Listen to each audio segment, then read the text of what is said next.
È in fondo grande come una piccola provinciale, ma questa è la Valsugana quando passa in mezzo ai paesi. Stiamo parlando di una strada che nei pochi momenti ha avvallamenti incredibili in mezzo alla strada e che sono molto pericolosi nella loro quotidianità, sia per automobilisti, per i motociclisti, ma naturalmente per i numerosi mezzi pesanti. Qui verranno fatti interventi, ma il problema è sempre quello: saranno interventi risolutivi, perché come vedete il traffico pesante è continuo ed è un traffico pesante commerciale di grande intensità. Qua adesso vediamo come è messa, ecco qua cominciamo, vede. Guardi in che condizione è.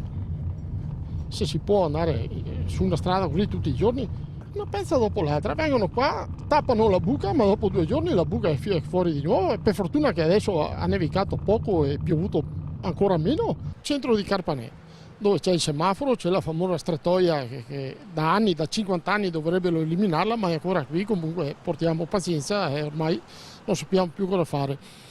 Questo qua, dove ci sono le strisce pedonali qua, è un rappezzamento che hanno fatto circa 2 anni fa.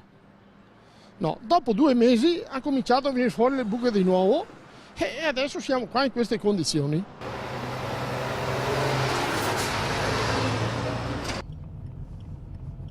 Ecco qua, qui addirittura la seconda trave che passa sulla Valsugana. In 5 minuti, 2 minuti ce ne sono passate 2. E qui è sempre così, è tutti i giorni, non è qui. 15-20 giorni fa è morta la donna lì rumena sotto il camion. Come vedete non è esattamente una passeggiata di salute e non è facile gestire i bisonti della strada. La gente chiede molto spesso aiuto e lo fa in che modo?